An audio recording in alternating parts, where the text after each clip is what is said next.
네, 반갑습니다. 자, 이제 바야흐로 트레이드의 계절이 돌아오고 있습니다. 자, 오늘 12월 15일이면 약 80명의 선수들의 트레이드가 가능해집니다. 12월 15일 이후에 트레이드 가능 자원이 80명이 늘어난다는 건 그만큼 어느 정도 20경기, 25경기까지 치러는 시점이기 때문에 다음 시즌을 준비하거나 아니면 달리기로 결심했거나 아니면 한 해를 쉬어가기로 결심하거나, 자, 이랬을 때 가장 가하는 무브가 바로 트레이드죠. 그렇기 때문에 계산기를 두들기고 또 서로 구단주끼리 또 에이전트끼리 통화를 하는 경우가 빈번해집니다.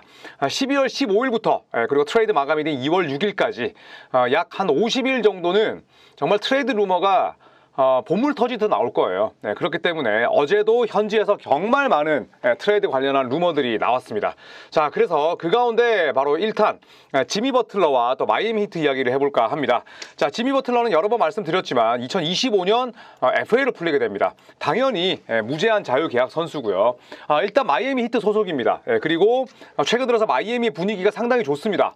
부상자들이 돌아왔고, 그리고 테리 로지어를 벤치로 내보내고 덩컨 로빈스를 주전으로 올리면서 전체적인 밸런스가 상당히 좋아졌고요. 이 뱀 아데바요가 다소 부진하긴 합니다만 어쨌든 최근 3연승으로 좋은 분위기를 탔습니다. 자, 다만 이 지미 버틀러와 마이애미 히트가 이별할 가능성이 높다라는 이야기가 들리고 있습니다. 이 에반 시데리도 마찬가지고 샴즈도 이야기를 했었는데, 일단 버틀러는 마이애미가 어떤 계약을 제안하던 2025년 여름 FA로 나갈 계획이라고 팀에 통보했다고 합니다. 자, 그러자 마이애미 역시도 버틀러 트레이드에 열려있는 상황이다 라고 지금 루머가 떴는데, 당연하죠. 버틀러가 걸어 나가는 것보다는 버틀러의 남아있는 반년 계약 기간을 통해서 뭐라도 뜯어오는 게 또 팻 라일리 회장의 생각이겠죠. 팻 라일리 회장은 또 늘 트레이드에 열려있는 인물이고요.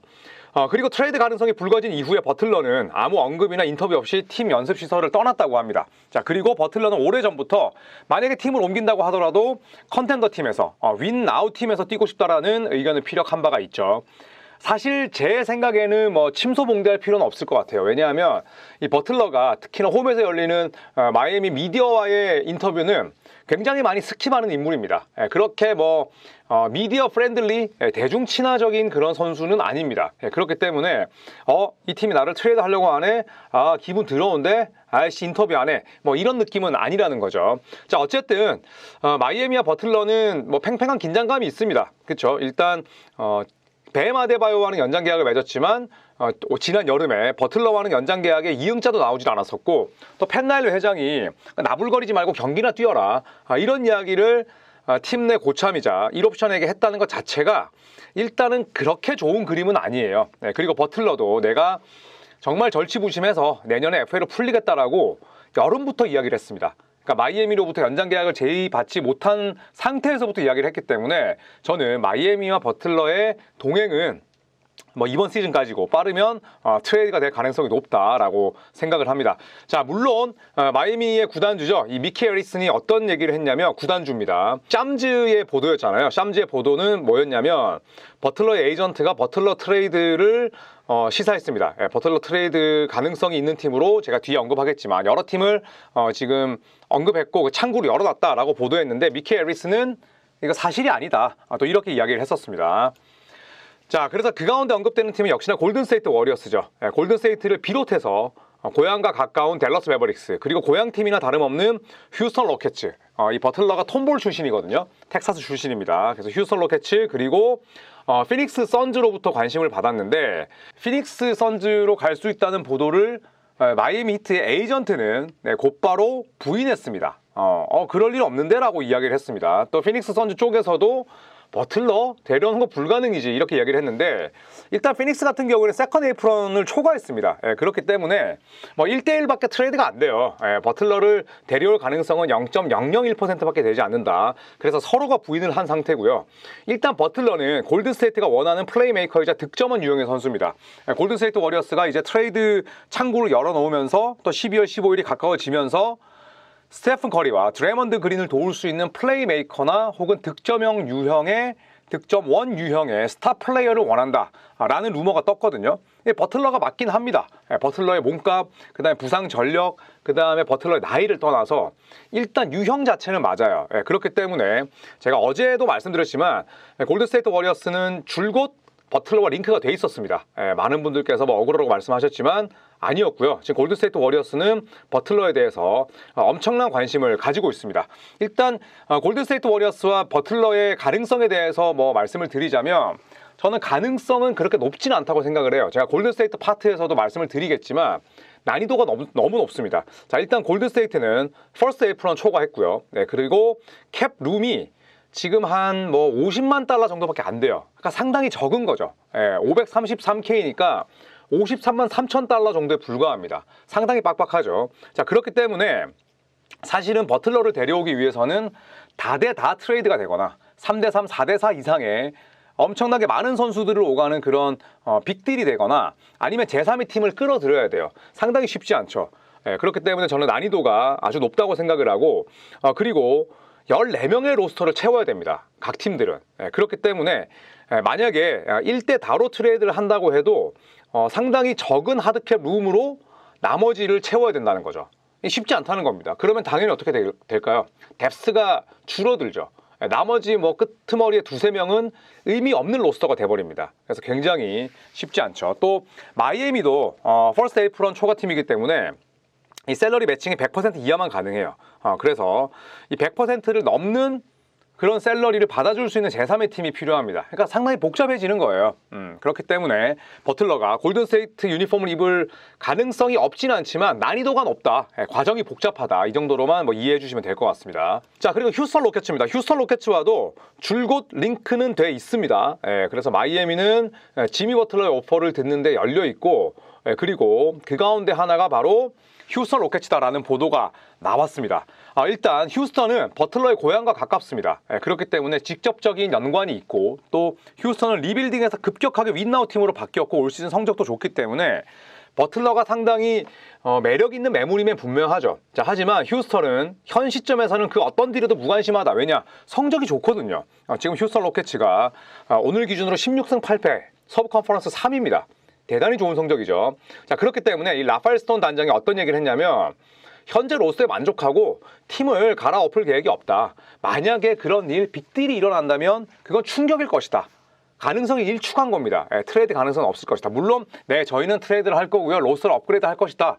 이렇게 이야기하는 단장들보다는 변화 없이 갈 겁니다라고 말하는 단장들이 많지만 지금 휴스턴이 굳이 버틀러 반년 렌탈이 될 가능성이 있는 선수에게 자산을 쏟아부을 그럴 이유는 없죠. 그리고 휴스턴은 이미 제임스 하든이 아닌 프레드 밴블릿을 선택한 전례가 있습니다.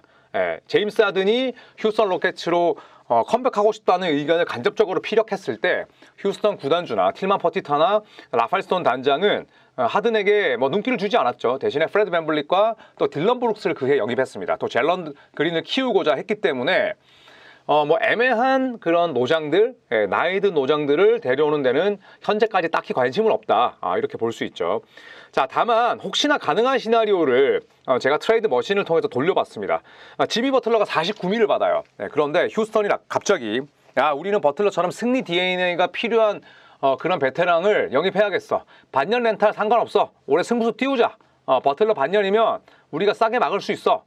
예를 들어서 이런 생각을 해서 버틀러를 영입한다고 한다면 딜런 브룩스는 어떻게든 들어가야 됩니다. 혹은 프레드 밴블릿 들어가야 되고요. 그 다음에 스티븐 애덤스 12.6밀, 자바리 스미스 9.7밀이지만 마이애미는 당연히 유망주를 얻길 원하겠죠. 그래서 자바리 스미스도 포함이 된다고 가정을 하고 그 다음에 뭐 제프 그린 8밀 만기 계약입니다. 여기에 뭐 1라운드 픽을 뜯으려고 하겠죠. 하지만 휴스턴의 단장과 구단주가 제정신이라면 이런 트레이드는 하지 않을 거라고 생각을 합니다. 지금 이대로 가는 게 훨씬 더 로스터 깊이도 그렇고 더 낫다는 거죠. 그리고 버틀러는 굉장히 다루기 어려운 선수예요. 만약에 뭐 휴스턴과 어느 정도 뭐 2년에 한 뭐 70밀, 80밀 정도의 연장 계약을 구두로 약속한다면 모르겠지만 반년 렌탈을 위해서 픽 주고 그 다음에 수비의 핵심인 브룩스 내주고 물론 애매한 유망주지만 자바리 스미스 같은 이런 플로우보다 실링이 큰 선수를 내준다면 이건 휴스턴의 실책이 될 가능성이 높습니다. 그렇기 때문에 휴스턴의 가능성은 저는 개인적으로는 상당히 낮다고 봅니다. 자, 브루클린 네츠와도 지미 버틀러는 연계가 돼 있었죠. 저희가 뭐 여름부터 이 루머를 말씀을 드렸었는데 일단 여름부터 지미 버틀러에 대한 루머는 생성됐었습니다. 일단 왜 그러냐면 브루클린 네츠는 자산이 너무 많아요. 1라운드 픽 12장, 2라운드 픽 11장 트레이드가 가능해요. 그리고 내년 여름에 60밀의 셀러리 캡이 있습니다. 엄청나게 풍부한 아주 여유 있는 캡룸이죠. 그 다음에 관계자들이 입을 모아서 하는 얘기가 선수들의 편의 시설이 브루클린 네츠가 최고다. 날씨가 춥죠. 뭐 브루클린, 뉴욕, 보스턴, 토론토, 디트로이트, 시카고 겨울이 무지하게 춥습니다. 자, 하지만 모든 선수들이 캘리포니아에서 뛸 수 있는 건 아니잖아요. 모든 선수들이 플로리다에서 뛸 수 있는 건 아닙니다. 그렇기 때문에 버틀러가 추운 곳에서 뛰어야 되긴 하지만 이미 뭐 필리에서 한 시즌 뛴 적이 있고 그 이외에 선수의 편의시설, 선수들이 뭐 재활할 수 있고 운동할 수 있는 환경, 그 다음에 뭐 선수들을 위한 그런 뭐 특권, 특전 이런 것들이 굉장히 많다고 해요. 조차이 구단주가 돈이 많잖아요. 조차이 구단주가 지금 아시아 시장에도 엄청나게 돈을 많이 뿌릴 준비를 하고 있고 이번에 마카오 게임을 브루클린 네츠를 유치한 것도 조차이 구단주 입김이 크기 때문이거든요. 선수들한테 얼마나 잘해주겠냐고. 선수를 왕으로 떠받드는 곳인데. 자, 이런 유형과 무형 자산이 풍부하기 때문에 버틀러를 또 지를지도 모를 일이에요. 물론 션 막스 단장 만만한 인물 아니고요. 션 막스 단장이 원하는 건 베테랑들보다는 유동성 그리고 유연성이기 때문에 버틀러를 데려올 가능성은 높지 않죠. 하지만 트레이드 시장에서는 어떤 일이든 일어날 수 있습니다. 그리고 아까도 말씀드렸듯이 브루클린이 가지고 있는 유무형의 자산이 많기 때문에 버틀러를 데려올 수 있는 다크호스로 얼마든지 또 오를 수 있다는 거죠. 자, 뭐 버틀러와 마이애미의 이별은 저는 확실해 보입니다. 지미 버틀러가 뭐 팀 연습 시절 떠나고 인터뷰를 거부한 게 뭐 한두 번은 아닙니다. 그리고 펜라일리 회장과는 뭐 관계가 그냥 저냥이죠. 대면합니다. 근데 펜라일리는 항상 나이든 노장에 대해서 나이든 베테랑들을 가차없이 쳐냈어요. 대표적인 선수가 프랜차이즈 스타였던 드웨인 웨이드 아닙니까? 둘이서 뭐 거의 연적 관계였어요.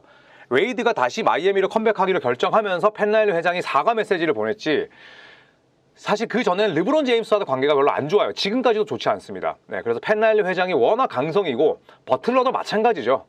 뭐 부러질지언정 휘어지지 않는 선수입니다. 그렇기 때문에 저는 지미 버틀러가 본인의 NBA 커리어에서 마지막 FA를 앞두고 있는 이 시점이라면 뭐 트레이드가 되더라도 마이애미와 계약할 일은 없을 것이고 마이애미 역시 뭐 상당히 냉정한 비즈니스를 보여주는 팀이기 때문에 힐트 커처하고 나발이고 저는 버틀러 딜이 이뤄질 가능성이 높다. 다만 지미 버틀러의 나이, 적지 않은 몸값 그리고 만기 계약자라는 점에서 트레이드 난이도 자체는 높은 편이다. 이렇게 생각을 합니다. 자, 일단 마이애미 히트 구단주는 소식을 부인했습니다. 트레이드 루머를 부인했고 마이애미 히트의 지미 버틀러의 에이전트는 다른 팀들은 다 오케이인데 피닉스 선즈와의 협상 창구를 열어놨다는 소식은 부정했습니다. 서로 상충하는 소식인 거죠. 일단 버틀러가 트레이드 시장에 나온 건 확실해 보이는데 자, 어떤 팀으로 갈지 저희가 또 이 루머들을 잘 좇아서 컨텐츠로 만들 수 있도록 하겠습니다. 자, 그리고 제가 오늘 오후 밤 7시에 원주 DB와 울산 현대모비스의 KBL 경기 이번 시즌 KBL 데뷔전을 현장 중계로 하거든요. TVN 스포츠와 어플리케이션 티빙으로 보실 수가 있는데 더 많은 시청 부탁드리겠습니다. 고맙습니다.